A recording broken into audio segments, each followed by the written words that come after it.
As I speak to you right now, there is a case in court. There is an actual case in court in Kumasi. You know what? Let me not say it so that it will look like it's my words. Let me actually read it for you. In the Superior Court of Judicature, law English ne enya bete. Hey, any actually say congratulations to say why I'm here because English ne de enya bete.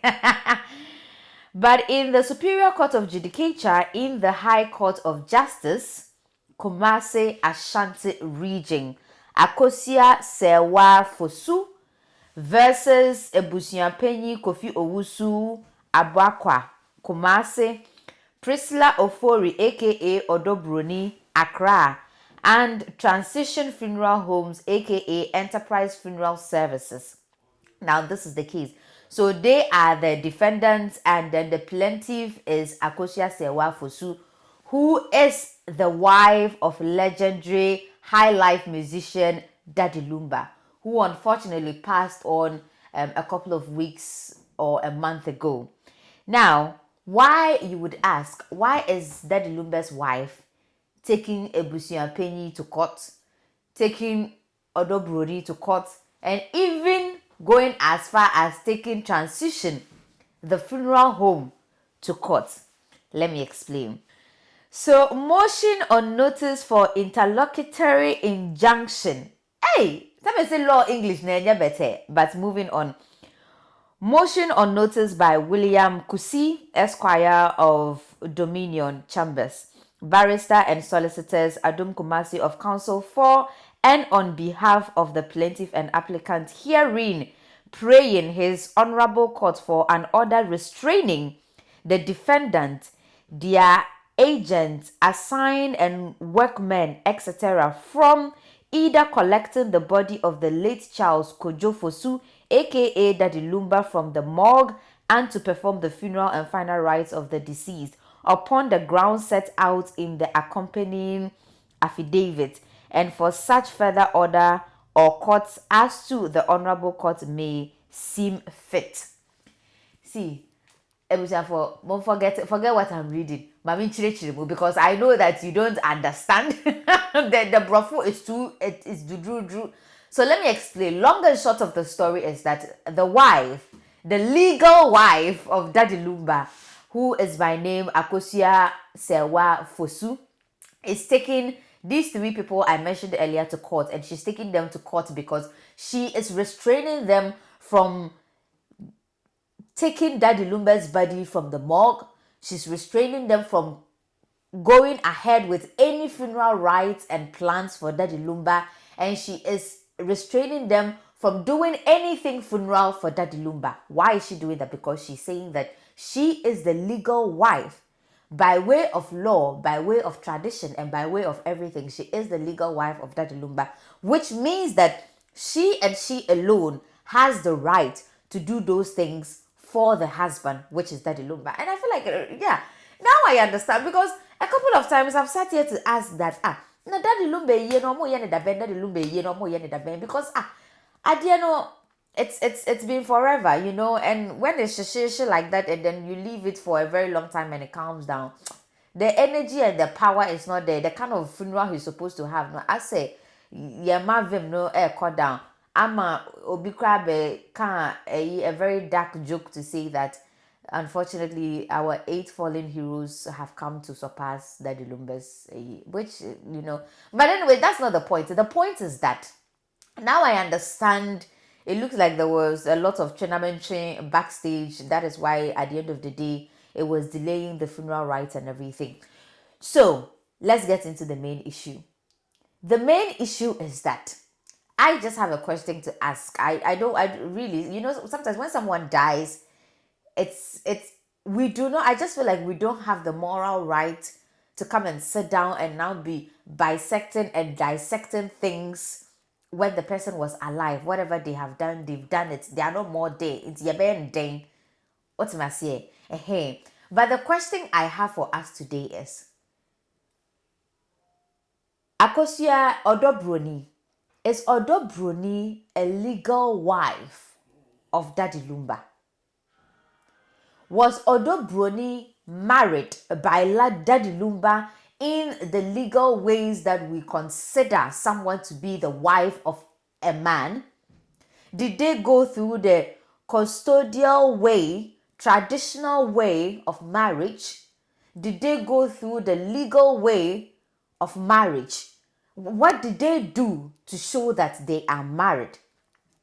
Akosua Sewa Fosuh, which is the original wife of Daddy Lumba, they've been married since December 2002 or 2004. That is what she said. And she brought her marriage certificate as a way of proving that she's a legal wife.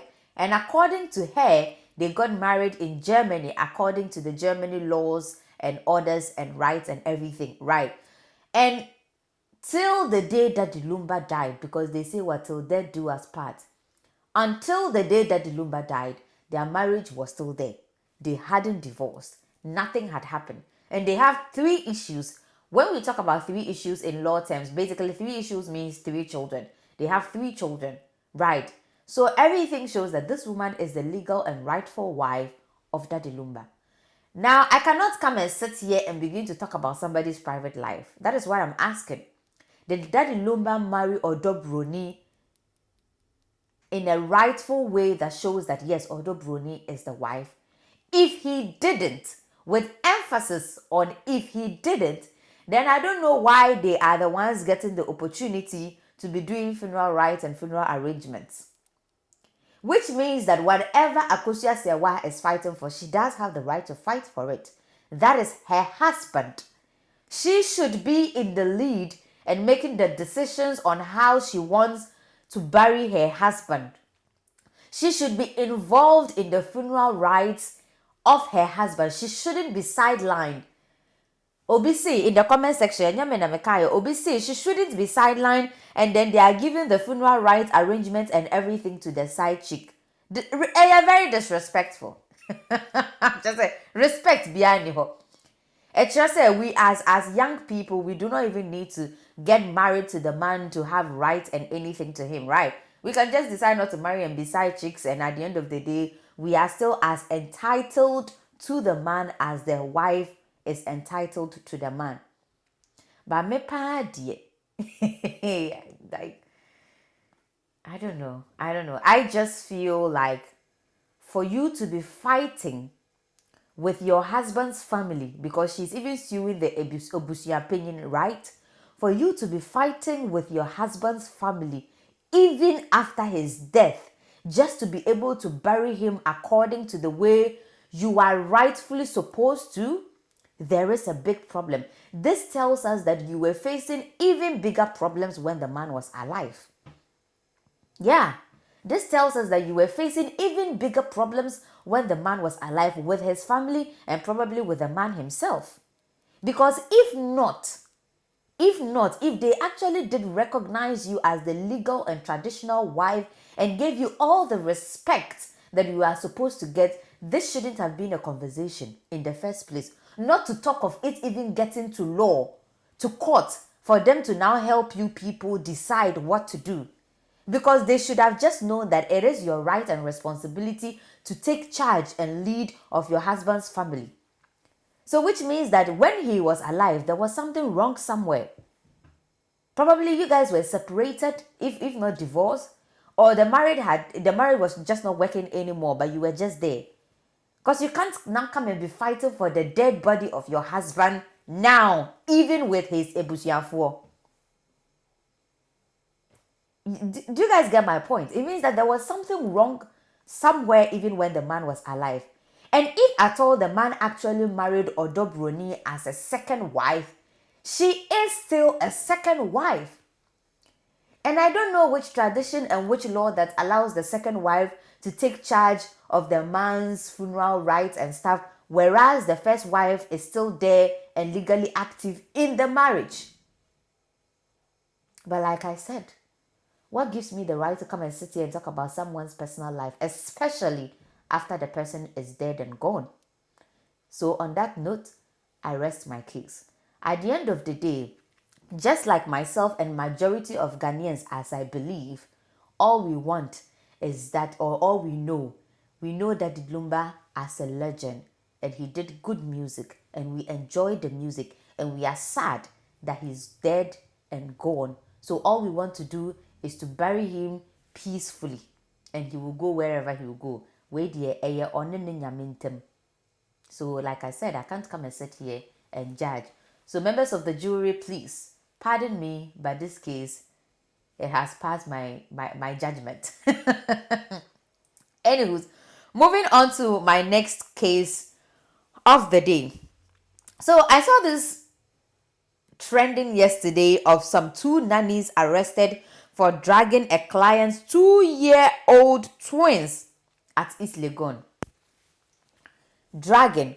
So what they did is that they gave these children sleeping medicine so that the children can sleep for long hours, giving them the opportunity to do their house chores, or is it to watch a movie or whatever. For whatever reason, they decided to drag these children. You see, when I want to talk about the issue of children, right, permit me, most times I will end up even using emotions than I will use logic. Because it's just not all right. The things people do to children is seriously appalling. I understand everything children can be, but you just do not have any right, whatever the circumstance or situation, to drag a child. Because what? You want to work? Because what? The child is disturbing you? Because what? The child is crying? Because what? Like what? How? In this, it's not easy to be a parent.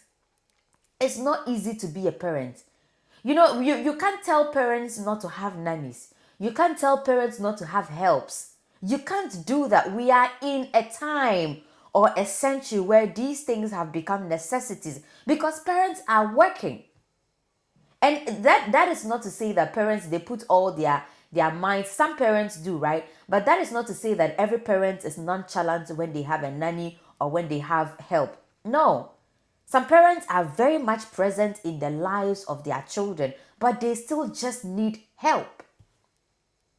And that help they need does not give them the right, the nannies or whoever is taking care of the child, the right to be able to do this to a child. 2 years. One man you drew into your way. Or what wedding? Like a drone woman, in case it's overdose or the child is not supposed to take that. As a nanny, what do you know about a draw? And I have a question and I have a problem. Except you want to convince me that those nannies went out to the drugstore to buy that medicine. If they didn't and that medicine is at home, then the parents should be questioned. The parents should be questioned. For the nanny to be able to do that to the child, and if the medicine was at home, it means probably the parents have done that. The parents have done that for the nanny to see. If the parents haven't done that for the nanny to see, and that drug is just at home, how would the nanny just give that drug to the child to sleep? There's something missing somewhere, which I need an understanding for. That's what I'm saying. How are they caught though? Yes, that's what I'm saying. Except that the nannies went out to the drugstore to ask the pharmacist for a drug that they can give to a 2-year-old to take and sleep, and the pharmacist sold it to them. If that is the case, pharmacist knows where was a young beside a 2-year-old to take and sleep. Also, what they are mom. Secondly, how were they caught? Is it that the parent walked into the house to find the children sleeping? And if the parents even walked into the house to find the children sleeping, the parents should not automatically think that there is something wrong. It means that the parents should have been present for a very long time and realizing that, Nebano is not waking up. Nebano is not waking up. And probably out of panic or out of something, they take the child to the hospital only to realize that the child is asleep because the child has been dragged. So how did they get caught? How did they get caught? And right now, the only way I'm seeing it is that they still came to meet them sleeping. Otherwise, if they came and they were awake, how would they have known that they dragged them 2-year-old onto Mikasa? So parents, we just have to be extra vigilant. And sometimes, even though I'm saying this, that parents have to be extra vigilant, it's sad. Because we've even seen situations where parents will bring their own family members to help them take care of their children, and they molest the children, maltreat the children. Some of them go as far as sexually assaulting the children in the house. I said, we are ending. Hey. Or maybe we should just plead with the government and then the offices, private sectors and stuff, that for working mothers, right? For working mothers, I think it's high time that offices, they have a daycare. Yeah. I think it's high time that they have a daycare. Into Wukwa Juma, then you go and put the child in the office daycare, where there are cameras and everything, and they have people that are taking care of the child. Into probably every one hour or 2 hours, you can go, they give you 15 minutes, you go and check on the child and come back. Otherwise, it's alarming. Anyways, maybe the story will unfold, then we'll now get to find out how they were caught, and if the drug was at home or the nannies went to buy it, or if the parents have done something like that before for them to also see and do. Otherwise, right now, I feel I'm speaking blindly. So enough of that. Let's move on to my next case. Now, this is my next case. This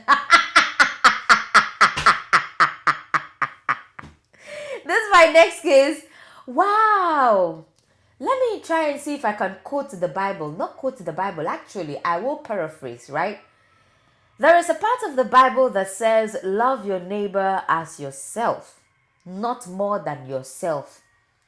Into udo yonko anawa do yonko as the way I do more.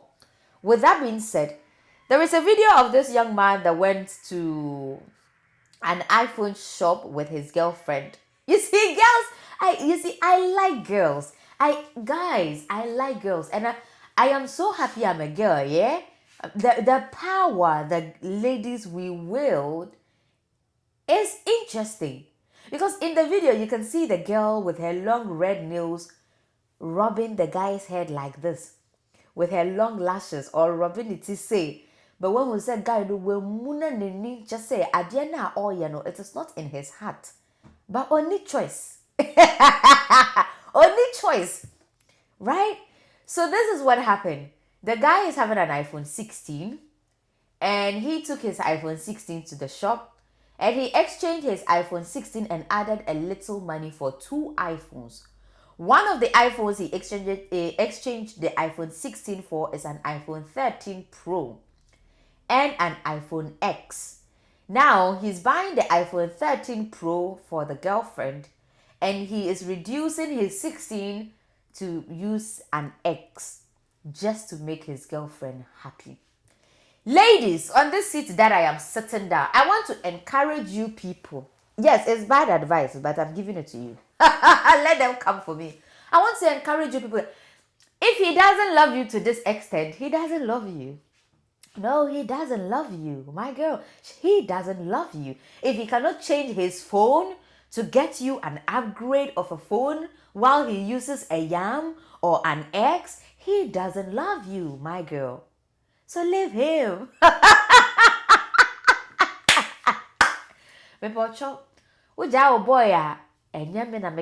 I'm just saying it on behalf of all the people that all the relationship advisors on internet. This is what they'll tell you. This is what they tell us, right? If he doesn't do this for you, then he doesn't love you. Like just said, there is an imaginary standard that men are supposed to meet for relationships to work out. But I think I will just tell you this. Forget what I said earlier. It was just sarcasm for those of you that will not understand. I think I should just tell you this. Every relationship is unique in its own way. There is no a worldwide accepted standard of what a man should do or what a woman should do for your relationship to work. A relationship works differently. So if this is what this boy will do for his relationship to work, who am I? Who am I? But like honestly, it's sweet. It's such a sweet, kind gesture. But I wonder how long the relationship would keep though. And I wonder the next thing this girl will make this boy do. Before we realize this same boy will sell his kidney to buy the girl a car. But Nina eyo odo anamebua. Because if she can put you in such a tight corner, what we need, but you've done your face say, but you're still doing it. And yeah, the next thing she'll tell you that one talker mommy a major. And also bad then. You will either rob, you will either find yourself doing illegal activities just because you need to be able to afford that thing for her. Or at the end of the day, last, you sell your kidney because now they are selling it. Alright, well, bye-bye. I rest my case. But let me know your thoughts down below in the comment section about this situation, because personally, that is the definition of love. If he doesn't love you like this, he doesn't love you at all. Ladies, if he's not willing to sacrifice for you this much, he doesn't love you. All right. Thank you so much. Anywho, guys, thank you for joining today's episode of The Bench. Of course, you know my name is Leadership. We're right here at Ameyaw Studios. Do take care of yourself and enjoy the rest of your weekend. Until we meet again, remember that court is adjourned. It's bye for now.